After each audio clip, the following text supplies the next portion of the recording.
ये जो किताब आप अपने स्क्रीन पे देख रहे हो ये है मैरी क्यूरी का नोटबुक। आपको पता ही होगा कि वो केमिस्ट्री फील्ड में काम करती थी। जिस रूम में वो वर्क करती थी वो बहुत ही ज्यादा रेडियो एक्टिव है। मैरी क्यूरी की जो बिलोंगिंग्स है यानी उनका जो भी सामान रूम में है, जैसे उनका लाइट हो गया, उनका बेड हो गया या उनका किताब हो गया, वो अगले 1500 सालों तक रेडियो एक्टिव रहेगा। और जब से उनकी डेथ हुई है 4 जुलाई 1934 तब से लेकर आज तक जरा सा भी रेडियो एक्टिविटी कम नहीं हुआ है, हल्का सा भी रेडिएशन कम नहीं हुआ है। यानी उनके रूम में अगर आप जाके कुछ दिनों रहोगे तो आपके शरीर के सारे सेल्स डैमेज होना शुरू हो जाएंगे और कैंसर सेल्स प्रोड्यूस होना शुरू हो जाएंगे। रेडिएशन सही में बहुत अजीब सी चीज है। आपने लूडो और सांप सीढ़ी तो खेला ही होगा कभी न कभी। ये जो पॉपुलर बोर्ड गेम है सांप सीढ़ी, ये एक्चुअली में भारत का ही गेम है, बहुत पुराना गेम है। और मेन बात है कि इस गेम को बनाने के पीछे एक बहुत ही डीप सी स्पिरिचुअल कारण है। स्पिरिचुअल वर्ड को सुनते ही जो मेरे ऑडियंस है, जो स्पिरिचुअलिटी में इंटरेस्ट रखते हैं, वो एक्साइटेड हो गई होगी। तो मैं ये कह रहा था कि ये जो सांप सीढ़ी का गेम है ये बना है कर्म के बारे में टीच करने के लिए। आप इस गेम को ध्यान से देखोगे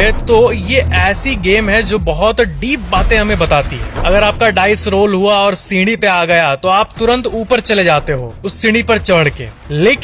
लेकिन इतने सारे सांप मौजूद है और कोई भी सांप आपको कभी भी काट सकता है, चाहे आप 100 पे जाने वाले क्यों ना हो, आपको सांप काट के 11 नंबर पे ला सकता है। तो इस गेम को बनाने का जो एक्चुअल मोटिव था, जो मकसद था, वो यही था कि कर्म के बारे में हम टीच हो सके, कि ज्यादा सक्सेस होने पे ज्यादा होनू ना बनो, ज्यादा घमंड ना करो। 1 सेकंड नहीं लगता घमंड चूर होने में। और इस यूनिवर्स पे यकीन भी करो क्योंकि कभी न कभी कोई न कोई ऐसी लकी चीज जरूर होगी जो कि सीढ़ी की तरह आपको ऊपर लेके जाएगी, आपको लाइफ में और ऊपर लेके जाएगी। तो ये काफी इंटरेस्टिंग सी चीज है जिसके बारे में मेरे को आपको बताने में बहुत मजा आया। क्या आपको पता है कि अगर आप डेली 1 लाख रुपए कमाओ, मान लो आप ऐसा कोई बिजनेस कर रहे हो कि आपका 1 लाख रुपए डेली प्रॉफिट हो रहा है, तो आप साल में कितना कमाओगे? 1 लाख इंटू 365 यानी 3 करोड़।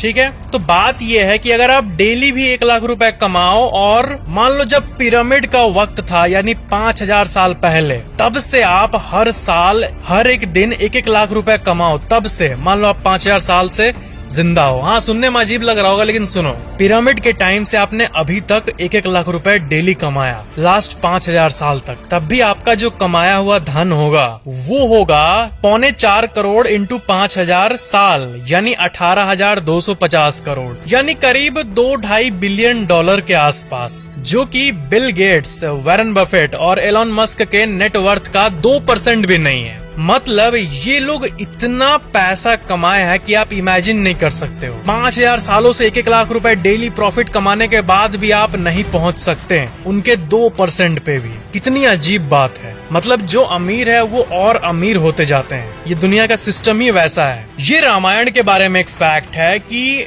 ये जो लोग कहते हैं कि लाइफ में सफरिंग क्यों है, ये दुख खत्म काहे नहीं होता है बे, तो ये जो लाइन है ये ट्रू है। और मेन बात ये है कि इसके बारे में आपको रामायण में भी देखने मिल जाएगा कि अगर आप श्री राम हो, अगर आप श्री राम भी हो, फिर भी लाइफ में चुनौती, डिफिकल्टीज ये सब आनी ही है। जिंदगी का मतलब ही यही होता है। तो डिफिकल्टीज जो लाइफ में आती है वो आपको बर्बाद करने नहीं आती है, वो आपको रियलाइज कराने आती है कि आपके अंदर हिडन पोटेंशियल है। जब तक कोई दिक्कत नहीं आती है तब तक आप सीखते नहीं हो और भागने से कभी सीख भी नहीं पाओगे। इसलिए डिफिकल्टीज को फेस करके, उसको सॉल्व करके उससे सीखना। और दूसरी बात कि कोई भले ही कितना भी महान हो, डिफिकल्टीज सबके लाइफ में आती है। अगर श्री राम के लाइफ में इतनी डिफिकल्टीज आई है तो हम कॉमन इंसान कैसे एक्सपेक्ट कर सकते हैं कि हमारे लाइफ में प्रॉब्लम्स ना आए। 1942 में एक बहुत ही मिस्टीरियस इंसान हमारे धरती पे आया था। कुछ लोग कहते हैं ये रियल है और बहुत प्रचलित है। इसका नाम है फैंटम बार्बर। जी हाँ,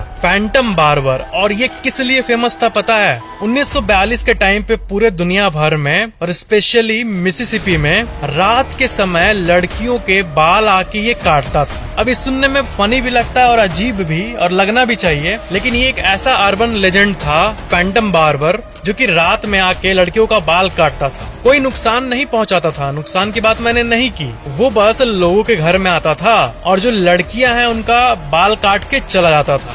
अजीब बात है। क्या आपको पता है कि एक ऐसा ओपेरा हाउस है जिसकी जो स्टेज है वो दूसरे कंट्री में है और जो ऑडियंस का बैठने वाला सीट होता है वो दूसरे कंट्री में है। जी हाँ, ये जो बिल्डिंग आप देख रहे हो यही है वो। ये है Haskell free library and opera house, जो कि 400 पर्सन की कैपेसिटी का है और ये यूएसए और कनाडा के बॉर्डर पे बना हुआ है। जब मैं कह रहा हूँ कि बॉर्डर पे बना हुआ है तो मतलब लिटरली बॉर्डर पे बना हुआ है। और इसका 2 अलग अलग एड्रेस है, एक अमेरिका का और एक कनाडा का। और ये पूरे विश्व में इकलौता ऐसा ओपेरा हाउस है जो कि ऐसा है कि बॉर्डर पे बना हुआ है और स्टेज अलग कंट्री में है टेक्निकली, और ऑडियंस की सीट वो दूसरे कंट्री में चली जाती है, जो कि है यूएसए और कनाडा। इस हाउस के बारे में आप कई आर्टिकल्स को अपने स्क्रीन पे देख सकते हो। जो कंपनी है लुइस विटॉन या फिर फ्रेंच में लुई वितो, ये एक लग्जरी ब्रांड है जो अलग अलग तरह के लग्जरी प्रोडक्ट्स को बनाती है। लेकिन ये एक्चुअली में एक साइकिल भी लॉन्च की है जिसका प्राइस कुछ ज्यादा नहीं है, बस 21.5 लाख रुपए है। जी हाँ, ये जो साइकिल आप अपने स्क्रीन पे देख रहे हो ये 21.5 लाख की बाइक है। तो थार लेना है, स्कॉर्पियो लेना है या फिर इस साइकिल को अपने बैल्कोनी में रख के शो ऑफ करना है, ये तो आपकी मर्जी है। लेकिन ये साइकिल एक्चुअली में बिकी भी थी। जी हाँ, ये सेल भी हुई थी। इसका मतलब जो ब्रांड है वो तो ब्रांड है, ब्रांडिंग ही होती है एक्चुअल में। तो इतनी बड़ी लग्जरी ब्रांड जब अचानक से साइकिल लॉन्च की, वो भी 21.5 लाख रुपए की, यानी 27-28 हजार डॉलर्स की, तब भी वो अच्छे से बिकी। यही चीज दिखाती है ब्रांड के पावर को। ये सही में अमेजिंग है, दैट्स गजब। महिंद्रा थार, ये जो गाड़ी है ये one of the most popular cars है पूरे इंडिया की। आपने सुना ही होगा कि जो थार है वो इंडिया की ऐसी इकलौती गाड़ी मानी जाती है जो इंडिया की तो है ही, बट वैल्यू फॉर मनी, मतलब इतने प्राइस पे इतना लुक देना, ये सबसे ज्यादा थार को रेट किया गया है। जनरल सर्वेस से आपको ये पता लग जाएगा। लेकिन जिस इंसान ने थार को डिजाइन किया है, क्या आप उसके बारे में जानते हो? राम कृपा अनंथन। ये डिजाइन की है ऑटोमोबाइल इंडस्ट्री के सबसे ज्यादा पॉपुलर गाड़ियों को, जैसे Mahindra XUV 700, Mahindra Scorpio, in fact Mahindra Thar, इन सब को इन्होंने ही डिजाइन किया है। बहुत कम ही लोग इनको जानते हैं। क्या आपको पता है कि रसगुल्ला का इन्वेंशन किसने किया है? रसगुल्ला एक ऐसी मिठाई है जो पूरे इंडिया में पॉपुलर है। ये कोलकाता की सबसे प्रसिद्ध मिठाई है। इसका आविष्कार 1868 में हुआ था और इसका इन्वेंशन नोबिन चंद्र दास ने किया था। जी हाँ, इस धरती के इतिहास में पहली बार रसगुल्ला बनाने वाले इंसान का नाम है नोबिन चंद्र दास। MDH जो मसाला है इसके बारे में आपने हजारों बार सुना होगा, लेकिन क्या आपको पता है कि MDH का फुल फॉर्म क्या है? अगर पता है तो नीचे कमेंट जरूर करना। तो MDH का फुल फॉर्म है महाश्यान दी हट्टी और ये फाउंड हुआ था 1919 में। महाश्यान दी हट्टी का मतलब होता है किसी महाशय का दुकान, यानी किसी भी रेस्पेक्टेड पर्सन का शॉप। तो यही मतलब है MDH मसाले का कि एक रेस्पेक्टेड मैन मसाले बेच रहा है, ऐसा एक वाइब देने वाला। तो ये फैक्ट भी बहुत कम ही लोग जानते हैं। क्या आपको पता है कि ब्लू रोड्स आपको सिर्फ कतर में देखने मिलेंगे? तो कतर में ब्लू कलर के रोड्स मौजूद होते हैं और बाकी जगह पूरे विश्व भर में ब्लैक कलर के रोड्स होते हैं। ये तो आपको पता ही होगा। तो कतर में इन ब्लू कलर का रोड्स का मतलब क्या है? तो एक्चुअली में ब्लू रोड्स जो होते हैं वो ट्रेडिशनल रोड से ज्यादा बेटर होते हैं हीट के मामले में। रेगुलर जो ब्लैक कलर होता है उसका जो टेम्परेचर होता है वो बहुत हाई होता है उस रोड का। मतलब अगर आप